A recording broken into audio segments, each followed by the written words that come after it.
Hello and welcome back to another episode of the Synergy B2B podcast. I'm your host, AJ Nomeyer. With me as always, my co-host, Nick Stager. But we do have the pleasure of greeting Carrie Drephal with JCD Promotions. Thank you very much for coming on the podcast today.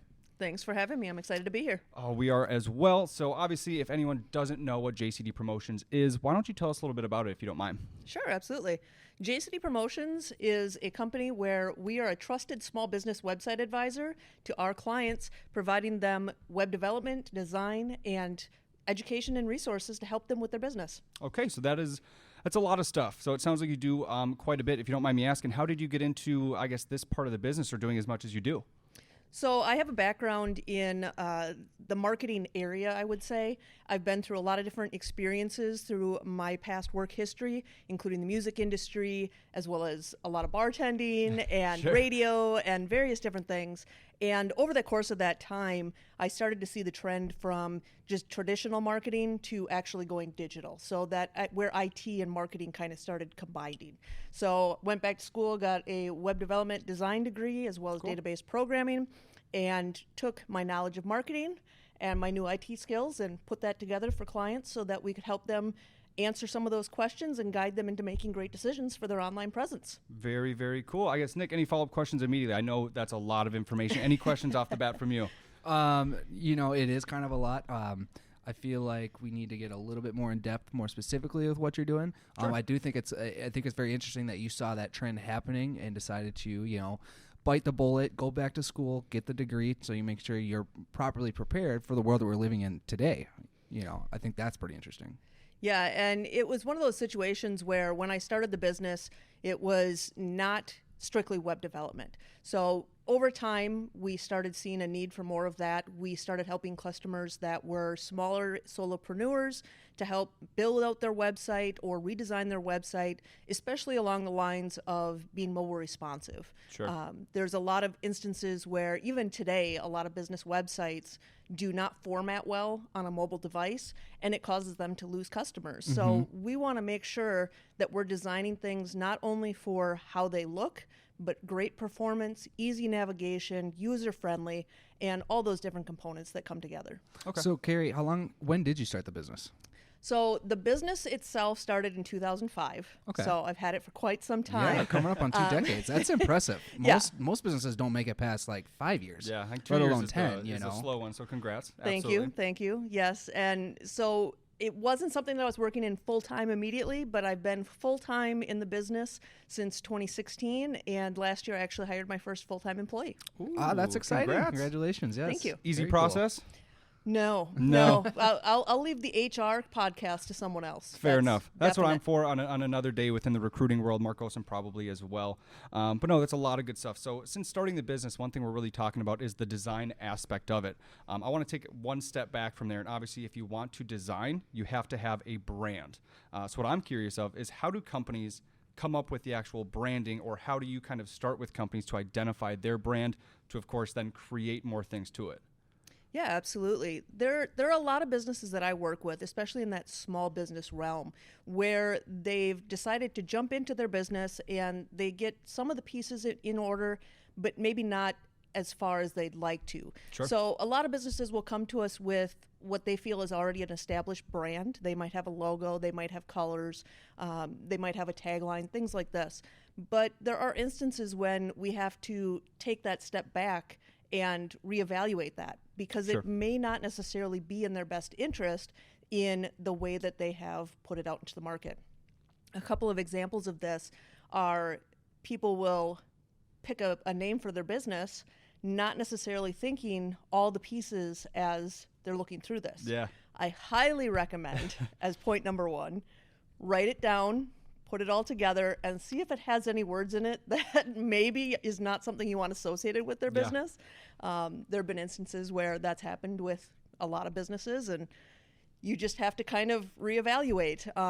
One of the businesses I work with is Herman Advantage Consulting. Sure. And he told me that he came up with this business on the fly because he needed a business name quick. He is a business coach, and his initials for his business are Hack. So he would have thought of something different had he gone through that process of kind of writing it down and looking at it and seeing how that played out. Yeah.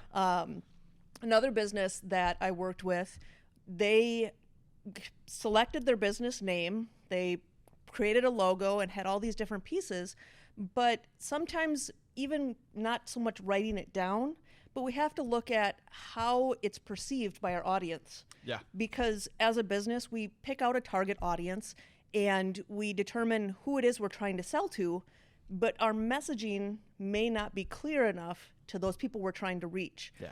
So this business was Smith Family Caretaking. When I ask people typically, what industry do you think that is? Most instances come back as medical. There's some sort of, hospice care or home health care, something along those lines. Unfortunately, that was not their business. So they probably weren't being found for the people they were trying to reach. Their business was actually home improvements and building and redesigning homes and things of that nature. Right. So they really kind of missed the mark. It was kind of like two ships passing by that, you just didn't meet up because it was something that wasn't perceived the same way. Right. Did they at least use the Home Depot font so we could? That's how you know. No, it wasn't the font, but they did have a picture of a home in the logo. But again, it doesn't speak to. They did add, a tagline that was something about home remodeling and things, but it was so small, and even if you had to really peer in for it. The thing to think about for most businesses is taking that step back and understanding your business better than anybody else. Frontways, sideways, backwards, you name it, you understand your business. But you're not looking for your business. Your potential customers are looking for your business. Therefore, they need to be the ones, or you need to understand what they are typing into the Google search field to find your business. And if you're not thinking about it from that aspect, you may not be found because you may have a perception and a reality that are two different things. So I've got a question and then a follow-up question. So when you do come across some of your clients that maybe haven't chosen the best name for their business, first question is, do you suggest them rebranding, renaming things? Very good and then question. the follow-up question is, I'm sure there's a lot of pushback on that. So how do you deal with that? And what are the types of reactions do you initially get from that? Yeah, it is a process, and depending on how long a business has been established, it can be much more difficult to rebrand. Businesses will maybe change their colors or change their logo a little bit, but renaming a business is a major process because you're not only renaming the business to have it found, but you're probably having to go through renaming the business for legal purposes, taxes, like all of these things. And most businesses don't want to do that. There is the option of having a DBA, doing business as. Okay. And some businesses will go that route. But when we talk to them about the rebranding, we're kind of cautious. There are some businesses where we'll say, here's something to think about, something you may want to consider in the future. We can work with what you have now and do our best to get you the results that we can in this instance. But please be aware, we can only do so much. Whereas if you're being perceived in a different way, we're fighting that battle.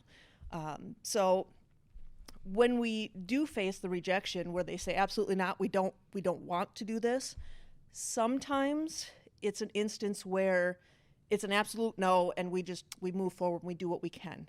In other instances, as I'm sure people in sales are well aware, it takes time. They think it over, they mull it over, they take that time. It can be 2 weeks later, it can be 3 months later, it can be a year later, and then sometimes they go, you know what, I think I'm ready to do that. Let's take those next steps. Yeah, I can definitely see it being part of an ego thing, but I could also just see it like if it really resonates with you, but it doesn't have the same message, like you're saying, the branding, what it means to them might not get across to what they're looking at. I can see a huge disconnect, but that's a very good question because if their heart is set on that, or if it's a product they sell and they already have $1 million worth of product with that name on it. Right, there's costs involved. That would be my biggest one as far as cost on top of just a personal attachment. So that is trick. Would you say, in your career, how often does rebranding come up?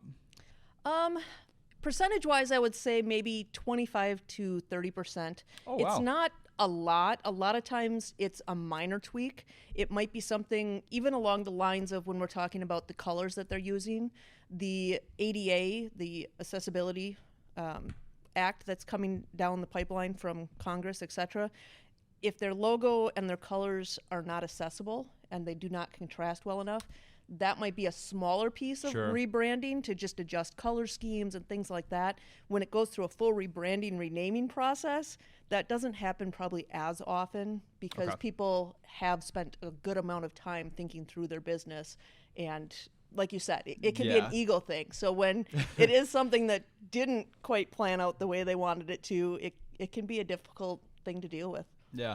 So do you mind if I have a follow-up here? Because I love the branding piece of it. So is there anything as far as tools or techniques that you use just to find out whether or not it's improvable or it's something that can work better? Do you have a way of testing like the rebrand, or is that, again, just take time? So in one of my previous jobs that I had before I went full-time, I spent a job where I did nothing but Google research. Oh, cool. So you spent time on Google and all you did was try and search for these different things that they needed us to find. And through that, I've learned that Google can be a huge resource and tool in terms of checking on some of those types of things. The analytics piece?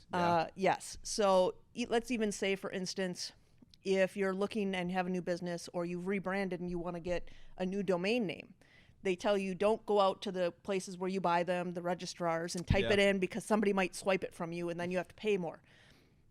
I haven't heard anybody that's happened to at this point, though there is an alternative. Type it into the Google search bar. Yeah. Does something show up with that URL? If it does, well, then you can't have that one. But if it doesn't, you've established that, okay, maybe it's for sale. So in that same sense, when you're trying to figure out what some of the trends are or see what's out there, typing in what you think somebody might perceive about your business and whether or not you'll come up, who are the competitors that come up, what words and keywords are they using, what type of branding are they using, how are they defining their business.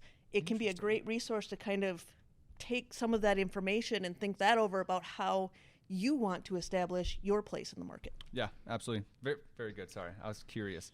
I guess, Nick, as far as branding, or Carrie, I should ask you, anything else branding-wise that you want to talk about before I kind of get into some other questions? No, the main thing I would say about the branding is that you really have to think about it from your customers or prospective customers' viewpoint.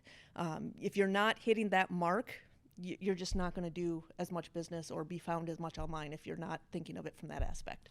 I have a question about the Google Analytics because I know that Google reviews greatly improve your search chances, but I don't actually know like what percentage that actually does help. Because I was always thought in Google like there were, the top companies that like pay for those top spots, and then there's a couple underneath it. How much do those Google reviews actually impact your business coming up? So there's a lot of different factors that play into it. Having those Google reviews is what helps Google to understand your credibility, that people are willing to vouch for you. So you may have 5 reviews, you may have 50,000 reviews. It gauges your credibility to Google to see how they're rating you, what things they're saying about you in terms of the services or the business or the products that you offer. And that's what helps drive those improvements in your search rankings from Google's aspect. So as far as a percentage, et cetera, it's constantly fluctuating. There's no definitive answer unless maybe you work for Google and actually program the someone's analytics. got the algorithm. You got the cheat code, yeah. Yeah. Okay. Very good. Nick, anything else other than that? No, that Sorry. The branding piece is just, I love talking about that because it's interesting because it can't only be something that resonates with you, but it has to resonate to people. So, one other thing that I'll mention too that is a good resource, we all have friends, family, networks, people that are colleagues, business members, etc. One great way to test your message is just ask them, what do I do for a living? What do I sell? What are my services? And see what they say. Or ask them straight out, if you had to try and find me or find my business, if you didn't know my business name, if you didn't know my name, what would you put in Google to try and find me? Yeah. And that will give you a whole insight into how other people are thinking. Perfect. And that's going to spin me in unless we have anything else about brand. You guys okay? I'm good. Good. All right, so we got to talk about how the brand is going to apply into website design and the other aspects of what you do. My biggest thing is, what are maybe some key factors that companies should consider when designing their website to ensure that it actually aligns with their brand and their actual business goals? Is there any specific factors that you have in mind? So one of the things that I'll say first is, again, that perception. So Yeah. I have a client that I work with. It's a 3-person business, small business. Their clients, however, are multi-million-dollar industry companies. So when we build their website, we're not building it to be a small 3-person business that has onesie-twosie customers. We're building it for that multi-million-dollar industry, for them to take notice and see who they are, about what they are about, and what credibility and engagement they can have there. So that's one of the key pieces of design and branding and how we bring those together. Additionally, one of the things that we run into very frequently is, at this point, majority of people are using their mobile phone for web traffic. Everything, yeah. Yeah. You want, dinner, you need to go pick up supplies, you need to find a dog walker, you name it, the first thing you grab is your phone. Yeah. And if your website won't load, if they can't figure out how to get through different areas of your website, if the picture's cut off or the text is cut off, that's one of those issues where people just go, I don't have time for this, and I go somewhere else. Yep. So I mean, that's the world we now live in. People have said that humans now have a lower attention span than goldfish, which is believe that. kind of scary. Was it 10 10 seconds? I think it might be. It's either 3 or 6. Okay, that's worse. I'd have to look it up. I think it's 3. Yeah, That's worse. yeah. It's very low. Yeah. And you can start seeing that when you're interacting with people. Actually, it gets kind of interesting when you try and show them a video or show them something on the phone, and they're like, "Yeah, forget it. It's not loading up. Yep. Just whatever." But we want to make sure that things are getting in front of people, that the website is getting in front of people. Because if you're not if your website is not online, if people can't find you, you don't exist. Yeah. We're in an industry, or in this time now, where it's not the 1950s anymore. In the 1950s, you'd get in your car, you'd drive down Main Street, you'd see all the brick and mortar stores and all the products they offered, and the big signs and the neon, and that doesn't exist anymore. Majority of businesses, people work from home. People have their own company. They go to farmers markets, and that's where they sell their goods. There's all these different aspects. And to know that your business exists today, you have to be found in a search engine. You have to have some online presence. And while having a Facebook page for your business is a good step, it's not as credible as having a website. Even if it's a one-page website. That shows your credibility that, yes, you exist, you're a business, you're trying to work with others and sell products or services. So that's kind of the key pieces that we try and establish with people, that you're not driving down the street anymore. You're literally looking at a listing on Google to see if they're there. And I will admit, in my couple years since working at Catapult, I think that it's happened a handful of times that I came across the construction worker where the website says we're working on it. Mm-hmm. And I can't believe that still happens right now. It's unbelievable. Or even going to a page and you can't identify what's going on outside of you knew what you were looking at. But I'll jump off that page in a heartbeat to go find something different just based on that look. And I'll back that up as well. When I'm searching for something, if I am very petty about it. If there is even one little thing wrong with their website, in my head I throw a little temper tantrum, and I go on to the next website to find whatever product. And I mean, that's as simple as Amazon not working out. This is going to be silly because Amazon has always been awesome, right? But a week ago, for some reason, whenever I would try to check out, I would get to that last page where you get to change your credit card. Yeah. All I wanted to do was change it to the other credit card. And every time I would change it, click submit, it would bring me back to the previous page. And guess what? I did not order that product. Yeah. And I don't even remember what it was, so it was probably a waste of money. And then the other thing I wanted to touch base about the attention span, I totally believe that. Have you guys tried watching movies lately? Oh, yeah. I can't watch a movie anymore without being on my phone for half of it. And then you got to rewind. It's that's the whole thing. So that I can agree with. I guess that's a really important and part of a question that I wanted to ask. So kind of explain the importance of user experience when talking about website and website design? Because we're kind of floating around it of just like usability. How important is it? And again, can you just elaborate on that kind of feature? Yeah, absolutely. In fact, I want to take a step back Please to do, the under construction page. Yes. What a lot of people that let me step back a second. So there are a lot of people in the web development industry. There's a lot of people that design web pages. There's a lot of people that develop websites. There's all kinds of people out in the market that are in the industry.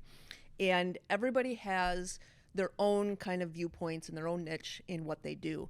And one of the things that we really pride ourselves on trying to make sure that we are taking care of is that we're doing whatever we can do to get their name out in the market. When you go to a website and it says under construction, you're leaving. Yeah. However, if you go to a website and it says, this is our business, this is a short little intro about what we do, who we are, and we've got a new website coming soon. If you want to be notified when it's available, put your name and email address and submit that here.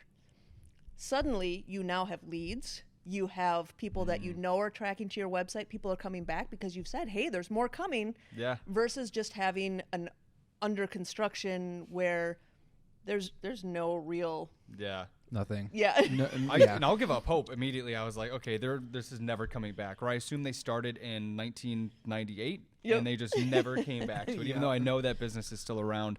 But no, sorry, I didn't mean to. I know you had a point going, so I apologize. No, absolutely. So, I mean, that's part of the usability is to be able to see that there's more there.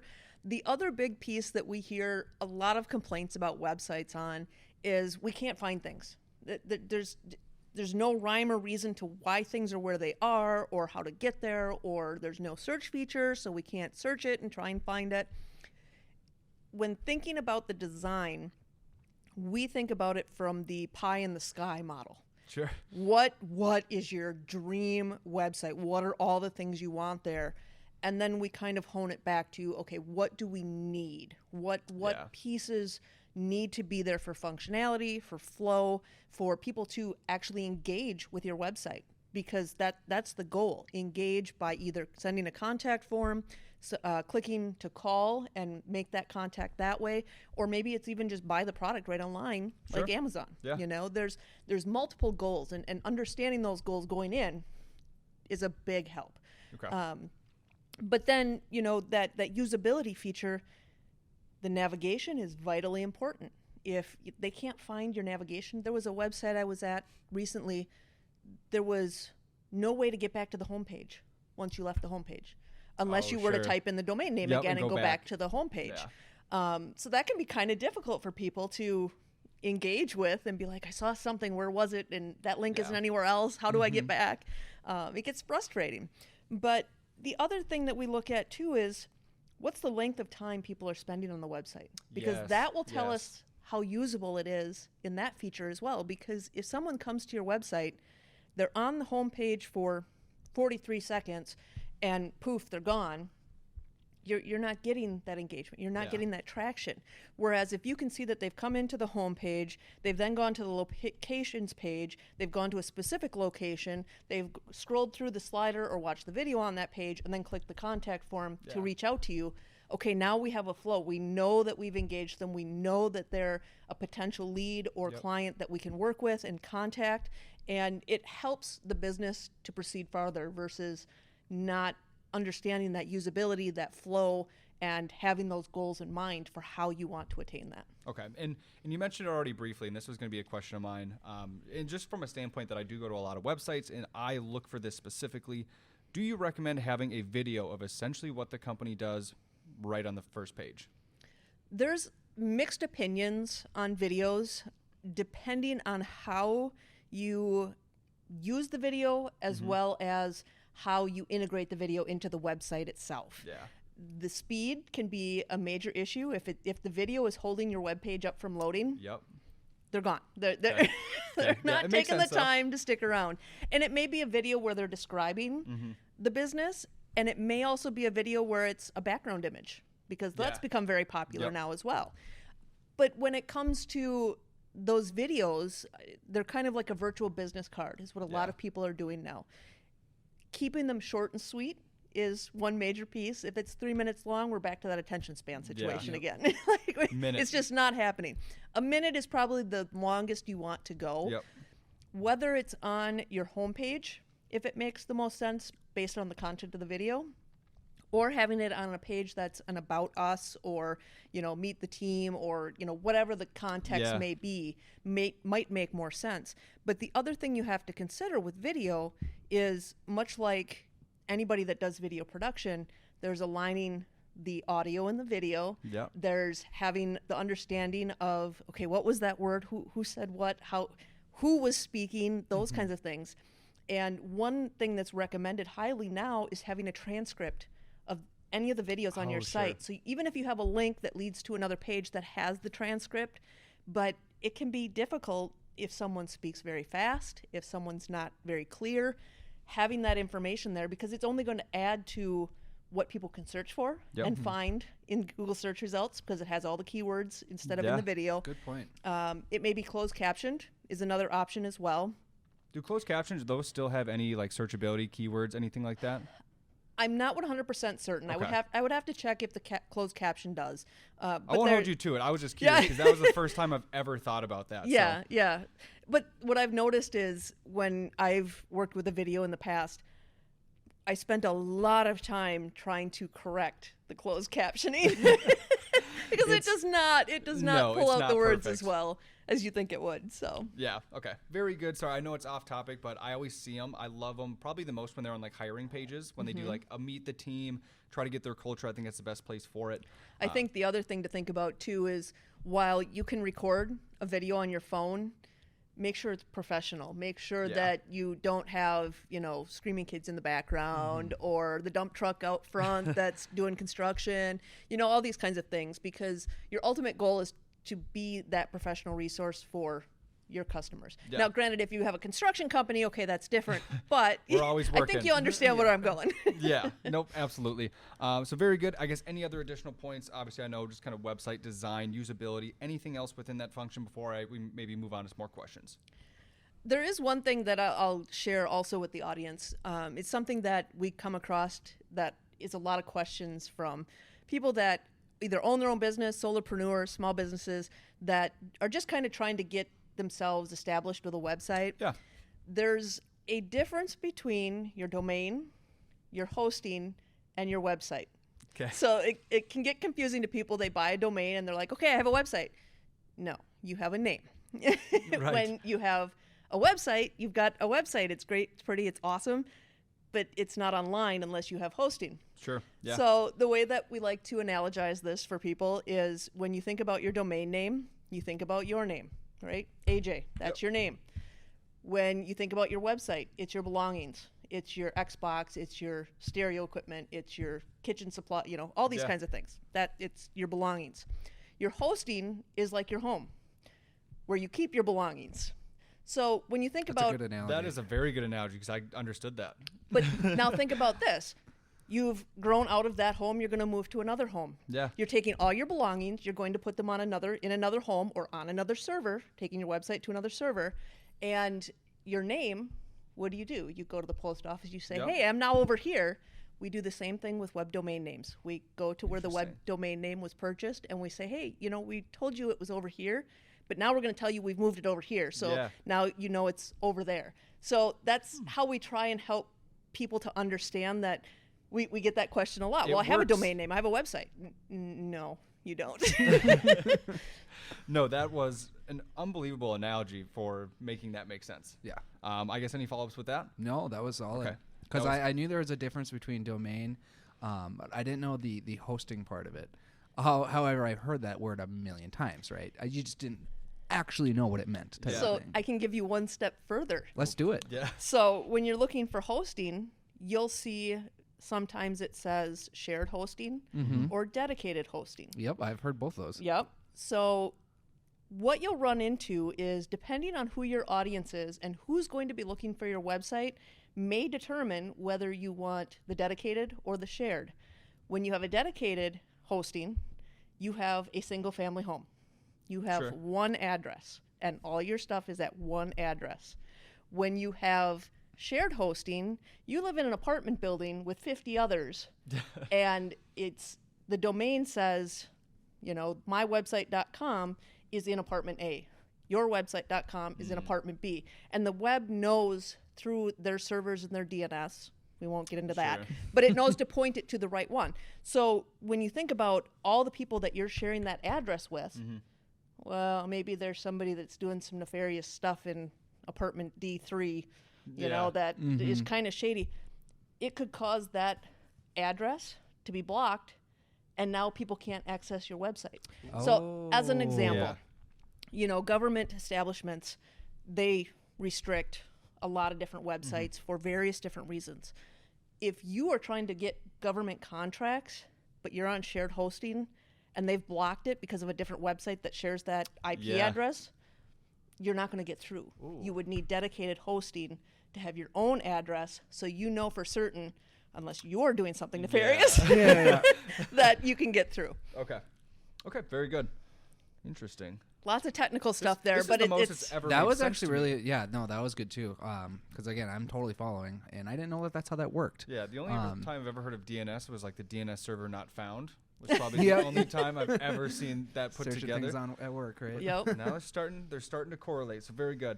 One thing I know we didn't talk about, or maybe we danced around, but how did you come up with Trusted Small Business Website Advisor, and what is the importance of that? So when I was starting my business, obviously back in 2005, I was doing various other things. I was helping other small businesses to find a better way to promote themselves, hence promotions. Yep. And through the course of evaluating the business and changing over the years and getting to a point where I became a web design and development business, I was trying to think through, okay, of all of the web design people in the industry in my location, how do I set myself apart? Yeah. When I built my business model, we built it in such a way where we were not going to require people to buy a subscription service for maintenance to make them stay with us and continue to pay us on a monthly basis. The plan, yep. So we actually said, we'll do a project, build. If you want to retain our services for maintenance, that's absolutely fine. But we will help you to understand how you can edit, how you can maintain things yourself. We'll set things to automatically update as much as possible. Sure. And help you to understand it, much like understanding the house and the website and the, all these pieces. So we've done a lot of that, and we a lot of times even give step-by-step guides to help bring that through for them. But when it came to kind of understanding that 5 words or less for myself and asking people, what do I do? You build websites. Yeah, great. But if you type in websites, you're going to get millions of responses, and it's not going to be me. I can't compete in that aspect. When you think about those search results, people will pay big dollars, a lot of money, to be listed at the top, or have a lot more background content, extended content from years past to show their credibility over a business that has been doing this full time since 2016. And even if I blogged weekly, they're still going to outpace me. So when I sat down and talked with an advisor, and we were just kind of talking through, and I was helping to explain some of the pieces that we work with, she's like, well, you're a trusted advisor. And I went, oh, there's a light bulb like that. Yeah. That makes sense, because I want the businesses I work with to succeed. I want to see them get the best possible resources, help guide them to making better decisions about the things that they're doing online, and the resources and tools that they can use to help advance their business. Sure. So based on that and the fact that I was working with primarily small businesses and nonprofits, that's where we came with Trusted Small Business Website Advisor. But it's to the point, and it shares exactly what you do. Yes. Which I think, again, going back to the brand, is a very, very important thing. Does that, again, if we're going to keep it 5 words or less, how much does that have to do with SEO if we still have some time left? Yeah, so when you're talking about SEO, you want that consistency. You want to try and figure out those specific words and the strings that they're going to put into Google. Google has a little bit of knowledge that it can, understand St. Paul is St. Paul, or SAINT is St. Paul. There's a little bit of leeway there, but the more concise you can be and the more that you can relay that message over and over again for people to use those terms to find you, that is going to kick in with the SEO and have you come up higher in the results immensely. Okay. The other thing I can mention too about, the fact that I went through that this past year, I actually had that trademarked as well. Oh, did you? Nice. So Okay, cool. it's an instance where you can then start building out that brand and having it specific to your business, and then nobody else can tie into that as well. Interesting, yeah. Okay, that part I did not know, but very, very cool. So same thing, you just want to keep those 5 words very much specific to your business. So when, again, search engine optimization, when that does pop up, you still want to be one of those correlated businesses. So very, very cool. I think we're doing okay on time, but I mean, we've talked about a lot. I know there's a million other things we could get into, so we may have to have you on another time. But any other really big trends or emerging trends that you're seeing that companies should know within your specific space, whether that is SEO, whether it is website design, branding, anything specific that companies should know now that is probably more impactful than other times? I think right now we're seeing a lot of people that are trying to tack on to the trends that are going through. Let's say, for instance, with the COVID situation, people that were selling sanitizing supplies and all these kinds of things saw a huge spike in sales. And whether or not you used COVID as terms or whatnot may or may not have made a difference. But when you are tallying through and looking at your trends, let's say, for instance, even just the basics of Halloween, you sell decorations. Yeah. You're going to see that trend and planning for those trends. So take into account things that are temporary trends, or that maybe fads is maybe a better way to say that, versus things that you can count on and see what those are going to do to your business and how it will impact your website in terms of the number of visitors and updating that content and things of that nature. Okay. So don't try to ride the wave, ride traditions, rhetoric, normatives, basically. You want to stay on the stat line, don't get crazy just because it's a fad or something out there. But no, this has been wildly impactful. Like I said, you explained everything in a way that I understood, and I am not the most techie of people in the world, so I really appreciate you dumbing down for me. Nick, I guess any other questions regarding JCD Promotions? Carrie, like I said, I definitely want to have you back on another time because I feel like there's still a lot more stuff to get through. But this is one of the most informative podcasts I've ever been a part of. Anything else that you want to ask here? Again, I'm thinking about round 2, but no, I thought this was great. I think we got a lot of content out of this. I definitely learned like 4 different things, which is that's good. You reached your limit. Goldfish. I think you said this earlier, but I think I already just forgot. What does the J stand for in JCD? So JCD originally started when I was still married. So my ex-husband was Josh. It was Josh and Carrie Drephal. Gotcha. And then we got divorced, and it became just Carrie Drephal Promotions. I like that. So, yes, it worked out well. Rebranding. That's how you rebrand. Smarter, not harder, though. So Carrie putting her money where her mouth is and rebranding in the smartest way possible. Absolutely fantastic. I guess anything else? No, this is good. AJ, thanks for having us on again. I'm excited for next week when we get another round going. I'm looking forward to it. Awesome. Well, Carrie, very, very much appreciate it. Like I said, we'll have to coordinate another time, but for everybody else, really appreciate coming on, sharing all of your expertise, and I mean expertise to the greatest level. Really appreciate having you on.